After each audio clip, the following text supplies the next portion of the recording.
My name is Chuck McDowell, and I am the product leader for our commercial property management offerings here at MRI Software. And it's good to be virtually with you all again. I certainly was hoping last year after we spoke that it would have been face-to-face, but I'm looking forward to next year where I expect it will be. Now, while I'm virtual, I am excited about the fact that we have two regional leaders with me today. Both of whom many of you already know. And while he may not need an introduction, I'd certainly like to start with introducing our own Jason Stevens.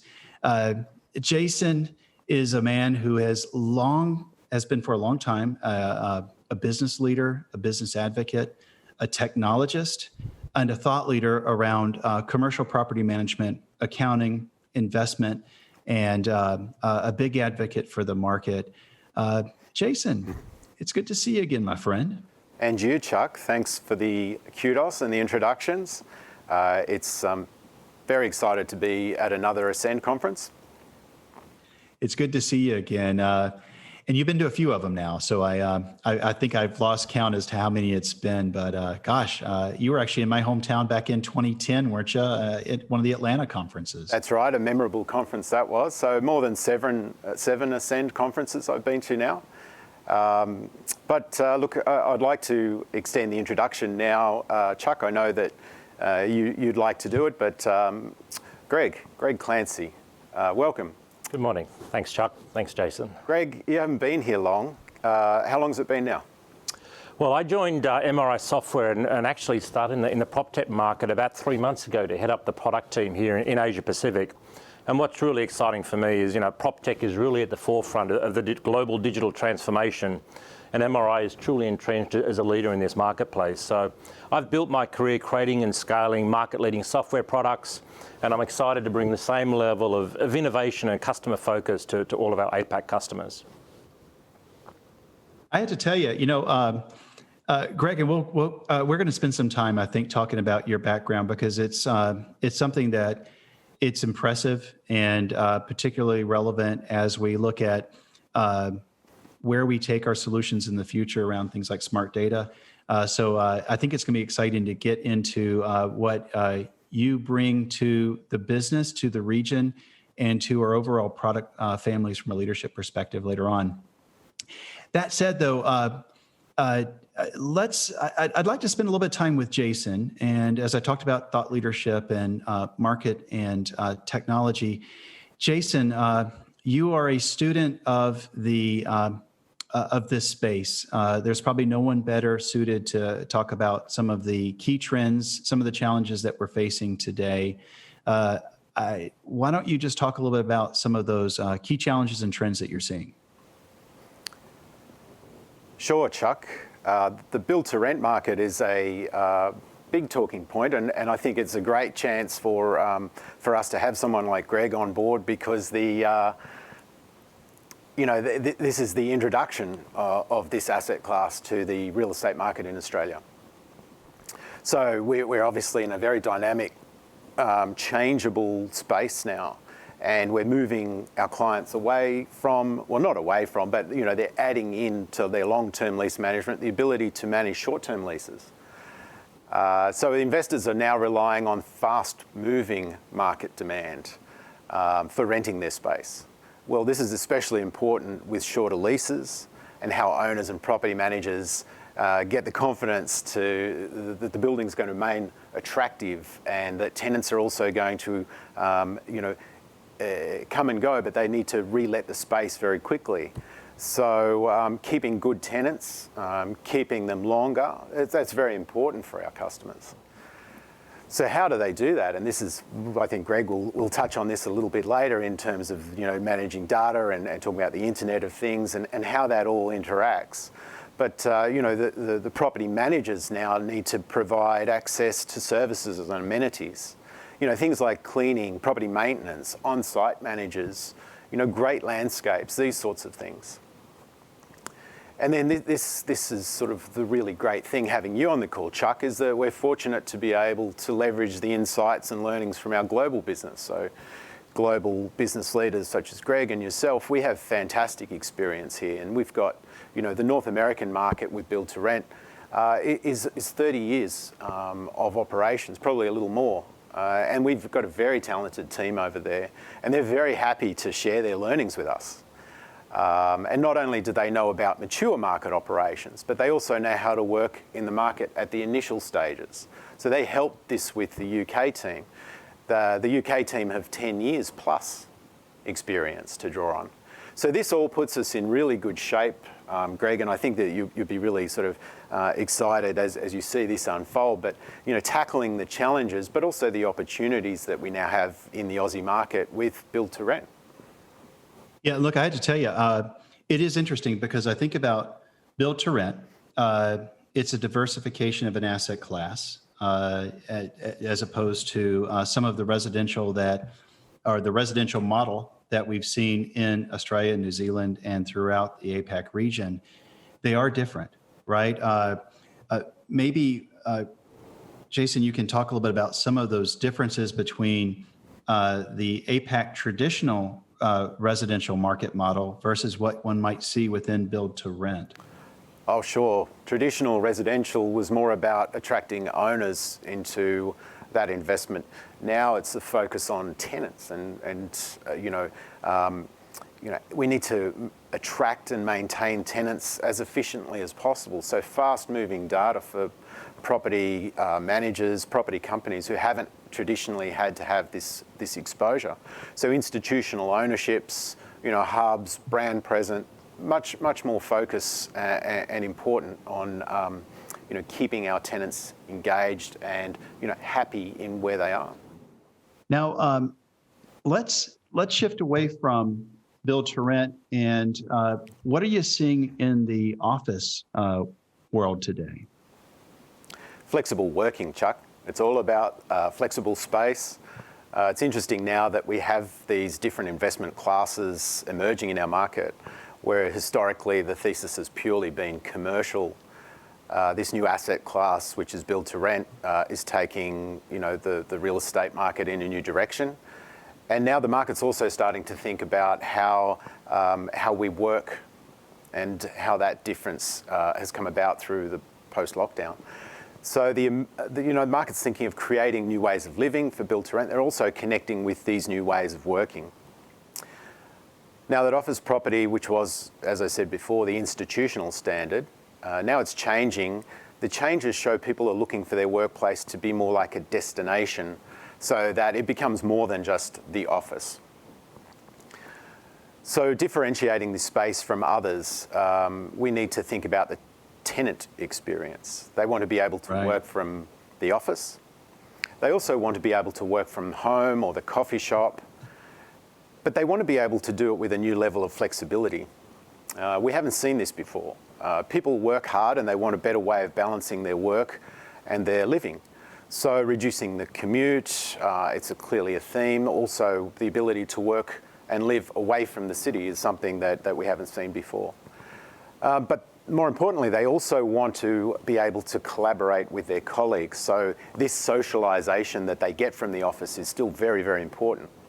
So that means the challenge now is how we manage the elastic demand for this workspace and to cater for the evolution in the way that we work and live. And I think that's interesting because I was with our product leadership earlier. Obviously, you've heard what Saurabh and Pat have talked about on stage earlier.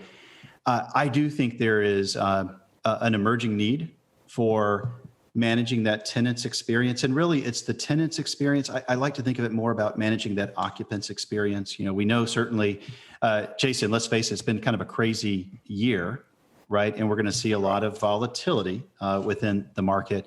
And the things that we're seeing are that property managers are looking for that thing that can give them an edge in the market.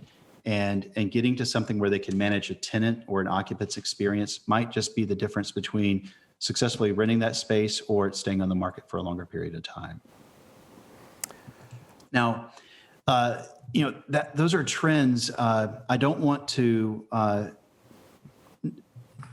just focus on the trends and not think about the challenges that the market's facing. Talk to me about some of the items outside of the pandemic. What are those things that technologists in particular might be dealing with today? A lot of the conversations, Chuck, are around data, and this is really great that we've got Greg here, and I know he's going to talk about this too. Understanding the changes that we're seeing and then applying them in day-to-day operations. So as you mentioned before, a year ago things were very different. We've had very, very fast changes. So how do property people manage this change effectively? The good news is that it can be done, it's possible. However, the challenge is around collecting the data, and the data sets are expanding, and with the new markets opening up and also collecting data on things like, how do occupants interact with the buildings, the malls, the kiosks?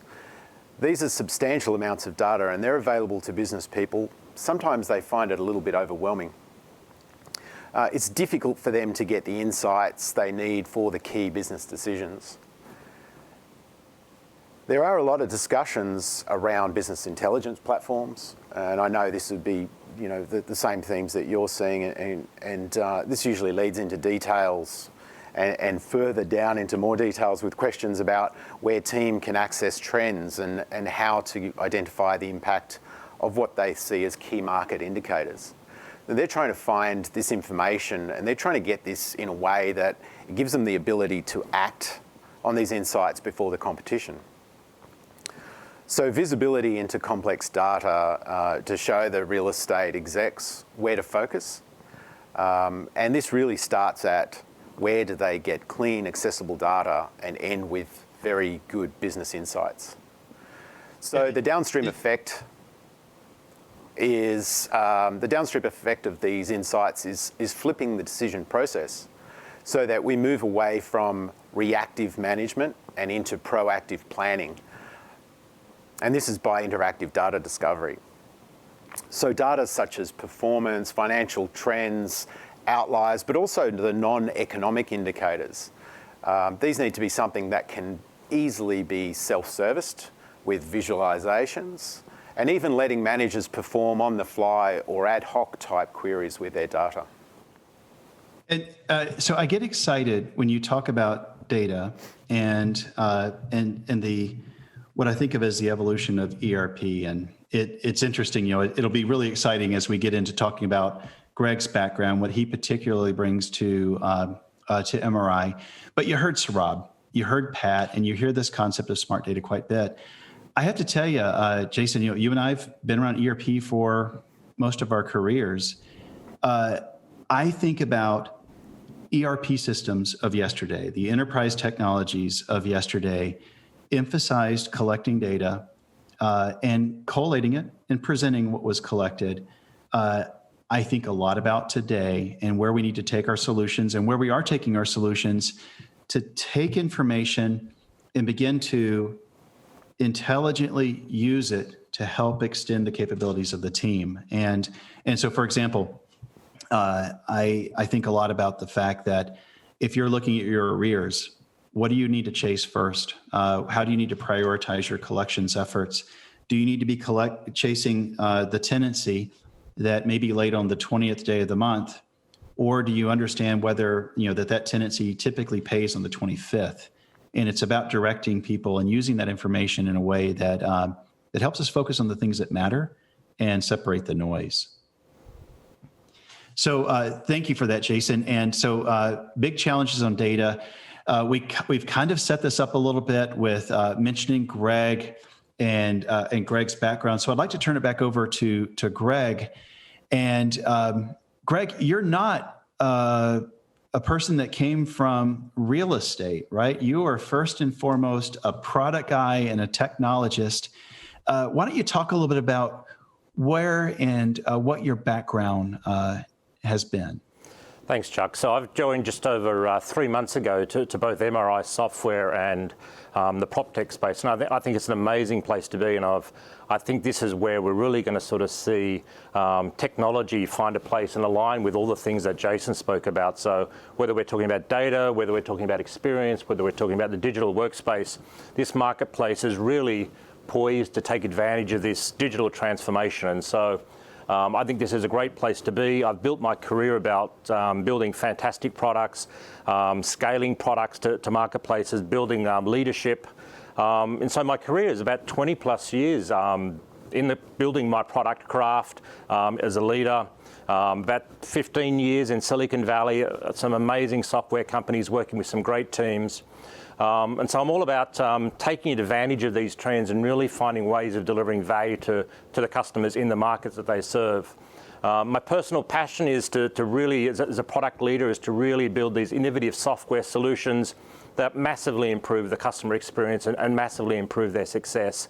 So I'm all about the customer and all about taking all these things that we know about the marketplace and really transforming that into some fantastic products. So already in this 3 months, I'm already taking that global experience and then tying that back to the local team and really determining how do we translate that in a great outcome for our marketplace and for our customers. Well, I love the fact that you hit the ground running and that you're already making some significant contributions. And I think the group's going to get excited to see what unfolds with your background. And look, I mean, one of the things that got me excited when we spoke before you joined was your studies abroad. Why don't you just share with the group a little bit about what that education background is?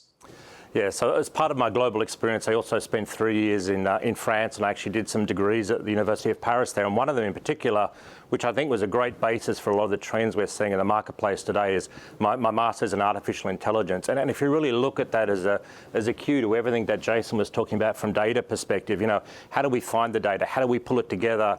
How do we take advantage of things like business rules or natural language processing or chatbots to improve a self-servant experience, or machine learning to drive automation and deliver those business insights that we're spoken about? And in particular, in my own experience, I've sort of leveraged all of these different technology trends and actually used this concept of data to deliver smart advisors and recommendations to different customers and businesses so they can actually do their job better, do it faster, and actually learn from the experience. And so that's really an opportunity for us as a technology provider and a software provider to enable our customers and enable our users to do their job better, to be more proactive, and to be more successful in the markets that they choose to serve. I think that's pretty impressive. Now, I have to say, a lot of times when we talk about smart data, and I'm just as guilty as anyone, I tend to think about smart data that's contained within the enterprise platforms. IoT, we always like to say IoT this, IoT that. Tell me about your point of view and how you see that space unfolding. Yeah, I mean, one of the companies I was at and that we worked on, I mean, IoT is going to be a fundamental change agent to a whole range of industries. And I think the PropTech industry is going to be a key beneficiary of all the work that's happening here, because if we think about the concept, and, this is one of the things I love about MRI, that, it's all about, helping people where they live, work and play, is everything that we do, whether it's at our home or our offices, the public transport that we take, the cars that we drive, it's all actually getting connected in this ecosystem, this IoT ecosystem, or the Internet of Things ecosystem. Where does all that data go? How can we actually use that data to be more informed about our customers' experience, in terms of how they get to the office, in terms of what they do when they get to the office? And so the more we can actually understand this data and capture this data, the better we can actually improve that experience. And so this concept of smart data, whether it's in smart cities or the smart home, etc., really is going to transform many, many aspects of the PropTech experience. I think so too. And okay, wait, you said a great word, experience. Now, Greg, you and I have been spending a lot of time looking at the experience of our user community as they interact with our software, as they interact across our platform and our community. I'm not even going to pretend I know how passionate you are about experience. It aligns perfectly with what you hear throughout the conference. Talk to me a bit about experience and some of the things that you see that we need to be thinking about and where we might need to go. And I'm going to tell you right now, I might want to jump in because I get pretty passionate about this area too. Yeah, no, this is definitely an area that I've certainly invested a lot of myself in. I mean, and if we tie it back to, the old technology, the old green screens, we've certainly come a long way. And, and it's first through the advent of the laptop and mobility, and then, the fact that we have, iPads and iPhones and all these devices with us. And I think that, it's all about the consumerization of technology. And I think that's one of the great things that's happened over the last decade is, the way that people interact with technologies and tools and software really has radically changed. They're now looking for a much simpler experience. They're looking for a much more enabling and encompassing experience. And so that's what we need to do as product people, is to look at how our customers are actually going to leverage technology, the problems that they've got, and really make that simple, comprehensive experience possible for them so they can get more done with less. And I think particularly over the last year, if we look at the impact of COVID, I think it's going to rapidly accelerate some of these changes. So already, we spoke about, the office as just being a destination and how people want to work from home and all these different things. What it really means is, this concept of what I will call, the digital workplace. So rather than the workplace being a desk and a location, it's like, well, how do I take that experience with me so I can get access to the data that I need, that I can get access to the tools that I need to be productive. And also I think the other key point that you spoke about is, the people-to-people, the connectivity. How do you actually bring people together and sort of give them that collaborative experience where they can actually get more done together, even if they're not physically located together? So I think there's a lot of stuff happening here. This is a great opportunity for MRI, and it's also a great opportunity for our customers to really look at how they can actually improve the experience of whether that's an owner or a tenant or a landlord or a building owner, whoever you may be. This is really going to transform the way that you sort of use technology and digital things going forward. Yeah, like I said, I wanted to jump in because I get so excited about this thing. Thinking back to how we take what you just said and how we take some of the messaging from Saurabh and from Pat, from myself from prior conferences, and we translate those broad statements into actions is really what we need to begin to socialize out a little bit. And let me tell you, when we think about the user experience within this mindset, it's not about accounting versus commercial property management versus lease administration or a module. It's about a workflow, and it's about streaming things together, things that may be entirely within MRI or things that might be in the partner ecosystem or even potentially even within competitors, so that we can design our solutions to be that much more intuitive. And speaking of intuition, we are embarking upon designing, that next set of experiences within commercial property management, within a number of the key areas of at work. And when we think about those experiences, one of the best things that are the things I'd be most excited about from our design would be that a person doesn't need to be an expert in our products to get their job done, that it's so intuitive that they can sit down, remote or wherever they happen to be, to look back to what Jason said, and to be able to easily do their job without having to get a master's in the enterprise technology. So we have a lot going on. We haven't really had a chance to dive into analytics. We haven't had a chance to dive into some of the financial updates that we want to make. We do have sessions for that. And I think that for all of you who are listening, you want to join those sessions today. You want to get experienced, because as we look at the real estate industry and we look at the challenges and we look at the trends and where it's going next, we want you to understand what it is that we're doing to help make you more effective in your day-to-day job, to help make you more effective as you're looking at new and emerging asset classes like what Jason had referenced, or to help make sure that you're effective in knowing that we are looking at information, we're looking at data, and we're looking to better articulate how we use your data to help make your businesses work experiences much more effective and much more enjoyable.